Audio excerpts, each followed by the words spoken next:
460 रुपए का शेयर सीधे 1.5 रुपए आ गया। एक वक्त का जो सुपरस्टार शेयर था वो उसका स्टॉक मार्केट में फिर से साइनिंग करेगा या दूसरा DHFL बनने के लिए रेडी है। चलिए इस वीडियो में डीप एनालिसिस करने वाले हैं इस टॉपिक पर। चलिए दोस्तों बात करते हैं आज हम सूज़लोन के बारे में। सूज़लोन जो शेयर जो 460 रुपए का हाई बन के 1.5 रुपए रह गया था, क्या स्टॉक आगे ग्रोथ करेगा? लेकिन क्या है ना दोस्तों, जितना तेजी से शेयर्स ऊपर जाता उतना तेजी से शेयर्स नीचे भी आता। ऐसा ही कुछ सूज़लोन के साथ भी हुआ। चलो डिटेल्स में बात करते हैं सूज़लोन की केस स्टडी के बारे में। तो हम सूज़लोन की केस स्टडी के बारे में समझेंगे, सूज़लोन की सक्सेस स्टोरी और सूज़लोन की रैपिड ग्रोथ के पीछे क्या रीजन रहे, और बात करेंगे कंपनी का डाउनफॉल होने के पीछे मेजर रीजन क्या थे, और बात करेंगे सूज़लोन की करंट सिचुएशन क्या है, क्या इन्वेस्टर को दोबारा से इस पर ट्रस्ट करना चाहिए, और बात करेंगे स्टॉक मार्केट से हमें क्या लर्निंग मिली है सूज़लोन के लिए।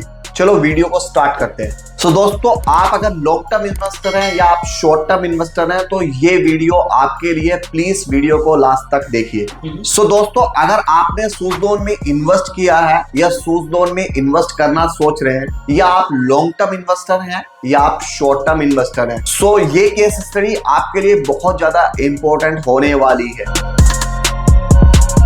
सूज़लोन एनर्जी की जो स्टार्टिंग है वो 1995 में तुलसी तांती ने की थी। इंडियन स्टॉक मार्केट में कहीं ना कहीं इलेक्ट्रिसिटी की कॉस्ट बहुत ज्यादा हाई थी।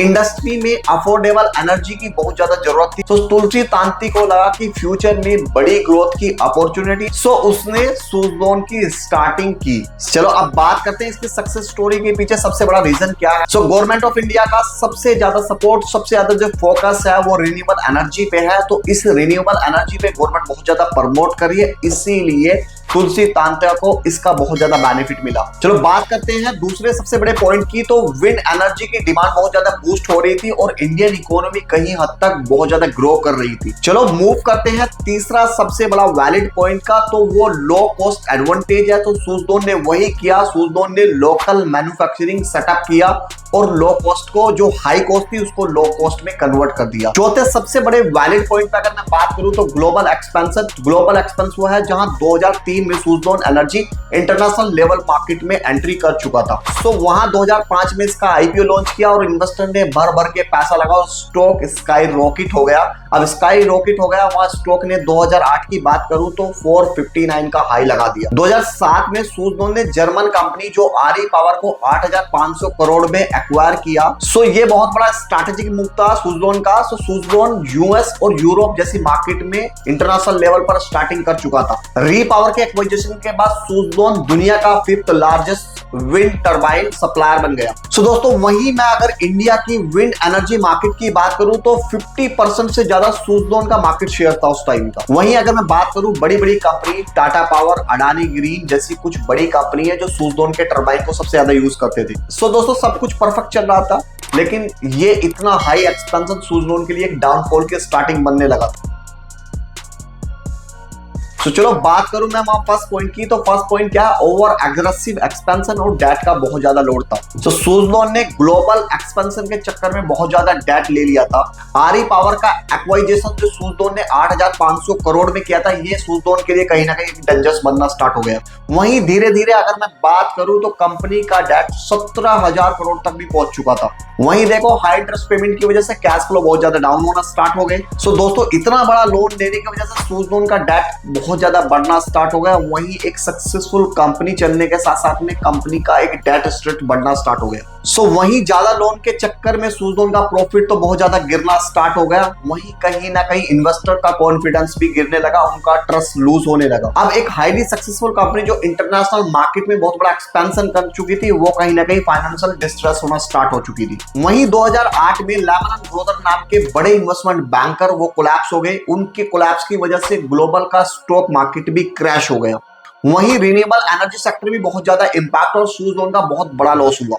स्टॉक प्राइसेस 459 से गिर के सीधे 50 रुपीज आ गया। यहां तक कि 2020 में 1.5 करीब ₹1.5 तक गिर चुका था। वहीं धीरे धीरे जो फॉरेन के इंस्टीट्यूशनल इन्वेस्टर है उन्होंने अपना कैश को विड्रॉल करना स्टार्ट किया, तो कंपनी के बहुत सारे प्रोजेक्ट रुक गए और कंपनी का जो कैश फ्लो था वो और ज्यादा बढ़ना स्टार्ट हो गया। तो तीसरे सबसे बड़े पॉइंट की बात करें तो technical and operational issue, Suzlon के जो टरबाइन है उसमें जो ब्लेड यूज किए जाते थे उसमें क्रैक आना स्टार्ट हो गया। वहीं कंपनी को लॉ सूट और पेनल्टी का बहुत ज्यादा फेस करना स्टार्ट हो गया। डिले डिलीवरीज, कस्टमर का ट्रस्ट ब्रेक होने लगा और कस्टमर के ऑर्डर बहुत ज्यादा कैंसिलेशन होना स्टार्ट हो गई। फ्रीक्वेंट लीडरशिप चेंज, कंपनी के पुअर परफॉर्मेंस मैनेजमेंट से कंपनी की सिचुएशन और ज्यादा खराब होना स्टार्ट हो गई। बात करें फोर्थ सबसे बड़े पॉइंट की तो डिफॉल्ट्स और कंपनी का फाइनेंशियल डिस्ट्रेस है। 2012 में सूजलॉन $209 मिलियन का जो बॉन्ड पेमेंट था उसको डिफॉल्ट कर चुका था। वहीं क्रेडिट रेटिंग एजेंसी ने उसकी रेटिंग को बहुत ज्यादा डाउनग्रेड कर दिया था। जितने भी बैंक्स थे उन्होंने फ्रेश लोन को सैंक्शन करने से मना कर दिया था। अब इतनी बैड कंडीशन में कंपनी को क्या, कंपनी ने अपनी असेट्स बेचना स्टार्ट कर दिया और कंपनी का लोन का रीपेमेंट करना स्टार्ट कर दिया। अब क्या होता है, सूजलॉन का डाउनफॉल ऑलमोस्ट कंप्लीट हो चुका था।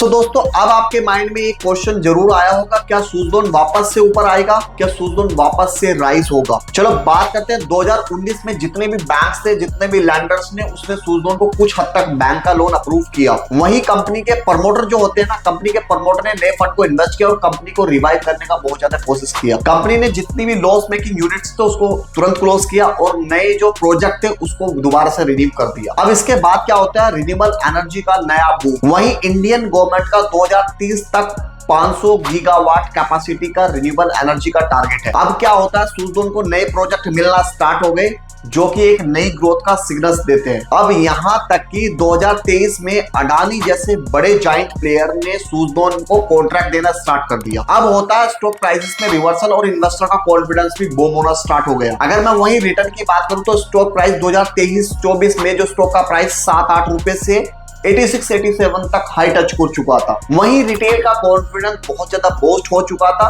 वहीं कंपनी की नई ग्रोथ की स्टार्टिंग हो गई थी। वहीं अगर आज के टाइम में देखूं तो रिन्यूएबल एनर्जी शेयर्स जितने भी हैं वो इन्वेस्टर के बहुत ज्यादा फेवरेट बन रहे हैं। अब क्या लगता है, ये सस्टेनेबल है, लेकिन ये तो टाइम ही बताएगा कि ये सस्टेन करेगा या नहीं। अब दोस्तों इन्वेस्टर को इससे क्या नया सीखने को मिलता है, डेट लेकर ओवर एक्सपेंशन मत करो। एग्रेसिव ग्रोथ जो होती है ना, एकदम से तेजी से ऊपर आना और एकदम से तेजी से नीचे जाना, ये बहुत ज्यादा डेंजरस हो सकता है। मार्केट साइकिल पे सबसे ज्यादा फोकस करो। बूम और बस्ट सबसे ज्यादा स्टॉक मार्केट में होता है। कॉर्पोरेट गवर्नेंस बहुत ज्यादा स्ट्रॉन्ग होनी चाहिए। एक अच्छी कंपनी के लिए कॉर्पोरेट गवर्नेंस और बड़ी लीडरशिप बहुत बड़ा रोल प्ले करती है। अब कोई भी स्टॉक टर्न अराउंड होता है तो रिकवरी फास्ट तो नहीं होती, लेकिन आपको पेशेंस रखने की बहुत ज्यादा जरूरत है।